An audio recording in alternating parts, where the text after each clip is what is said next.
Hello and welcome to Devlog 3 for Steampunk Abyss. Uh, so there's actually not a ton to go over today. Actually, I'm not even going to be putting up a build this week. There's been a lot of back-end fixing, bug fixes and such. I did get most of those in an update earlier this week, so that will count as this week's, I guess. As you can see, the first thing is this giant, really ugly button. No art yet. This will be part of the menus eventually. But I did get in a basic tutorial because we noticed in some of our play testing that some of the newer players were having a hard time kind of figuring out how the game was supposed to be played. And so we wanted to get a very basic tutorial in just so that there's no confusion with random people playing. It's not nowhere near complete. It's kind of just a very, very base level thing. We're going to be updating this with more story and, all that kind of goodness later.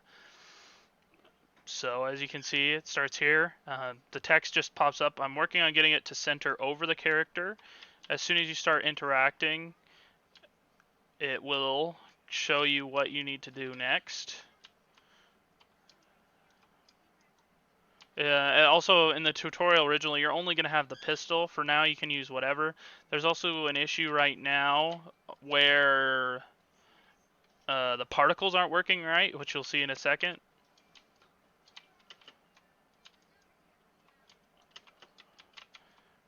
Yeah, so as you see, the explosion doesn't work. That's a problem with the particle system. I'm working on that. That should be done this week, along with some other upgrades. Hopefully we're going to get the unlocking system in this week.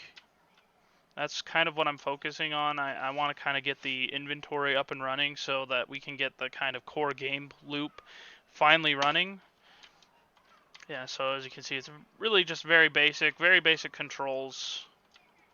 We're going to kind of talk more about the story later, that kind of thing.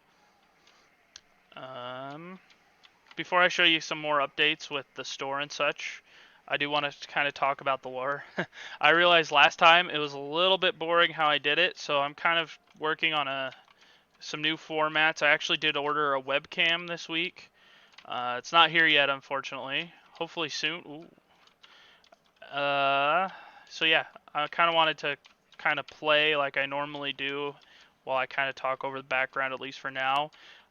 We also are going to do a bonus video that kind of talks about the general basic lore of the story so that we can have more context. I kind of feel at this point there's not a ton of context to the story, so not much reason to care about it. So that's kind of what I'll be fixing with the bonus video this week. In the bonus video will probably be quite a bit longer than these because I'm going to be talking about not just like the basic lore, but also what this game is, what the future mechanics are going to be that we don't have in, kind of the roadmap of this game. And I'm also going to be talking about me as an indie dev, like why I do this, what drove me to this, I guess. Not drove, you know, why it's personal to me, I guess. Um so yeah, this week we did another poll on our Patreon. And the one that won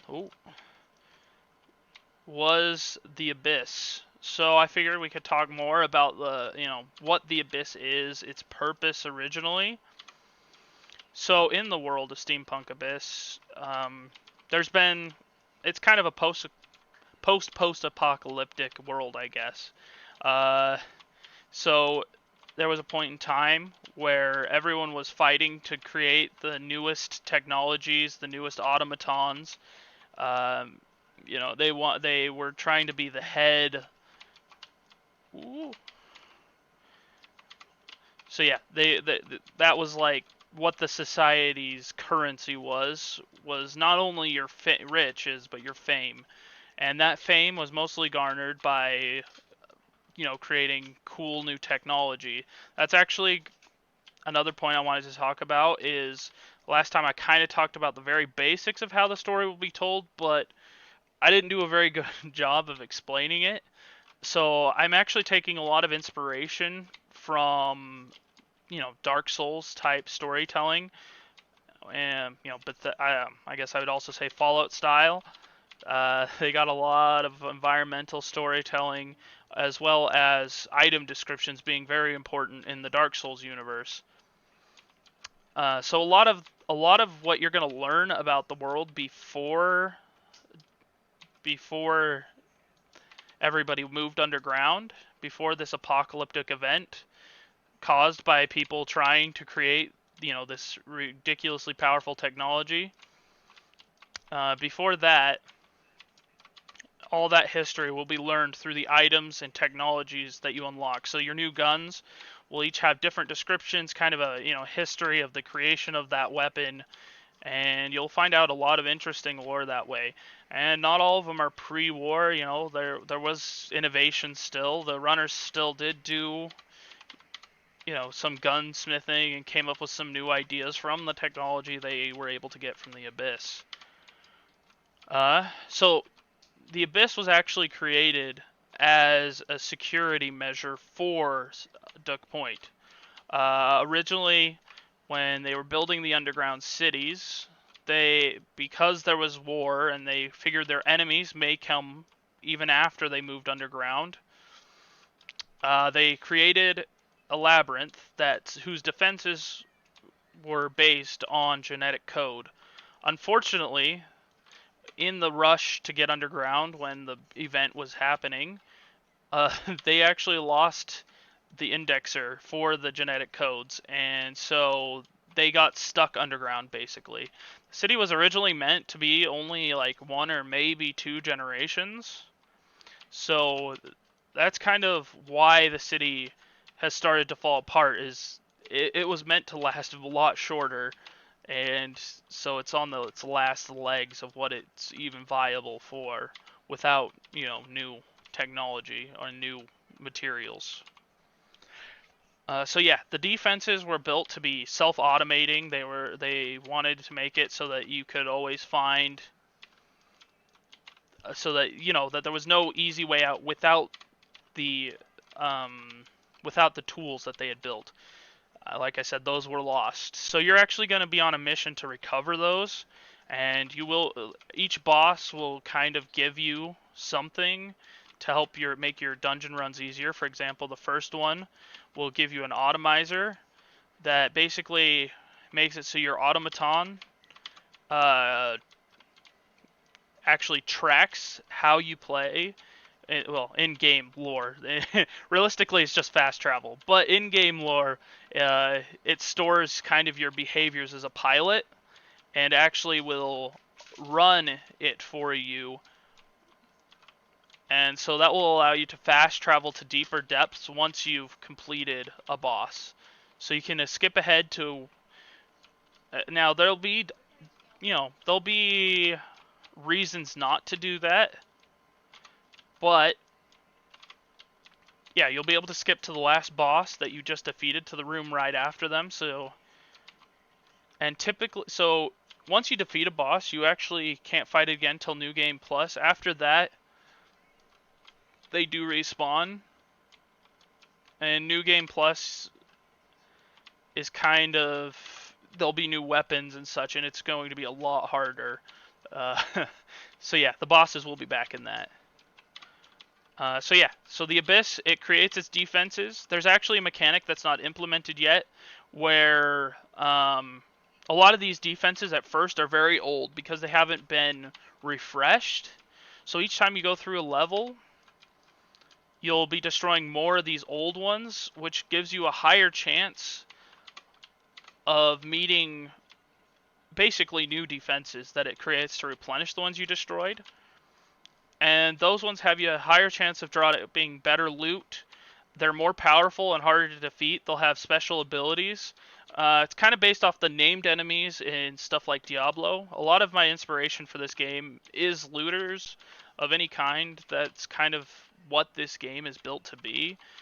We're going to be adding that's why in the development we focus so much on making it as easy as possible to create new weapons and new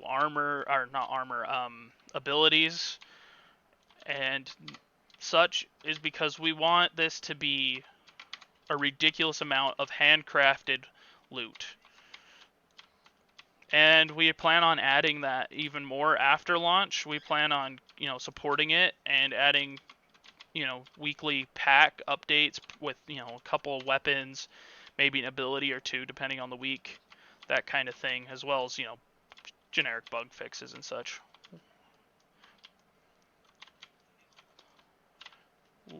Okay. Yeah, so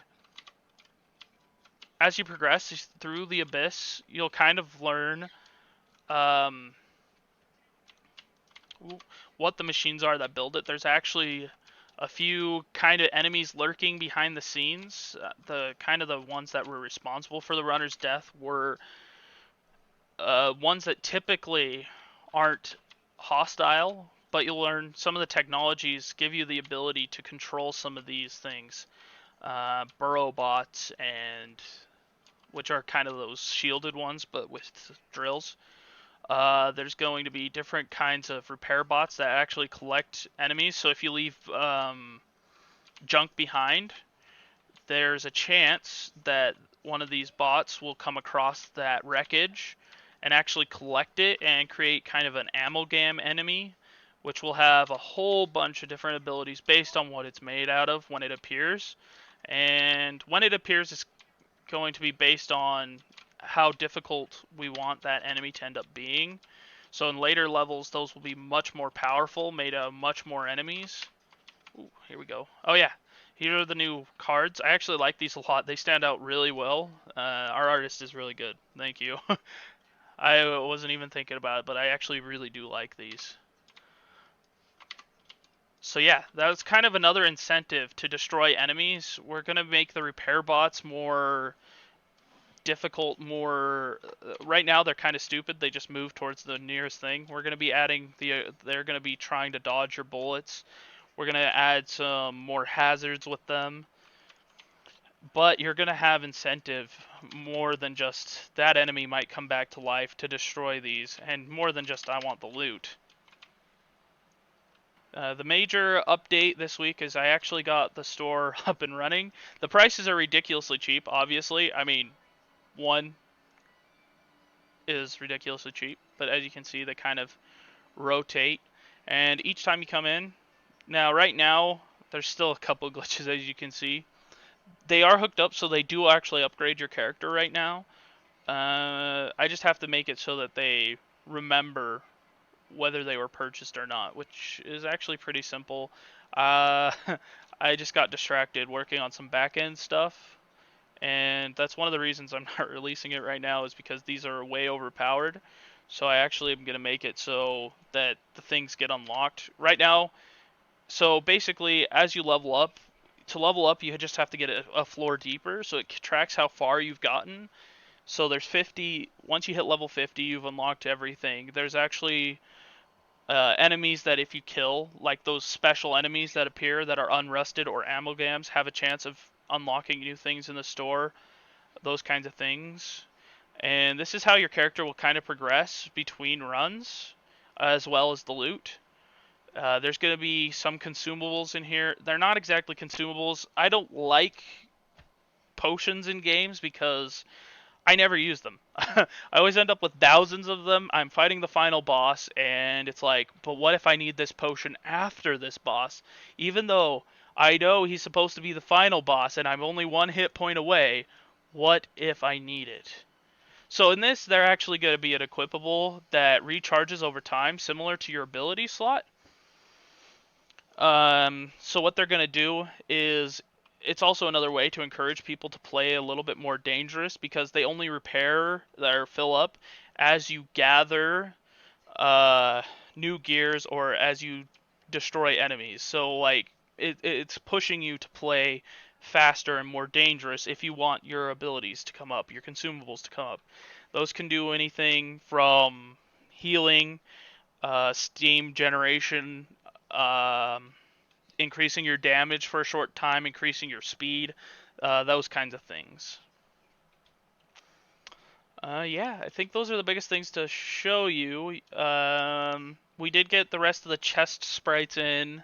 That should have been in the update that I released earlier this week. Yeah, so I think that's it for today. Yeah, the only other thing I have to add is we are doing the bonus video. So if you have any questions at all about this game that you want to know, you can drop it in the comments of this video, or you can drop them on our Twitter or Facebook or even our Patreon, and or stop by the Discord. We'll try to answer them in person as well, but we may also bring it up in the video. So yeah, we hope to hear from you.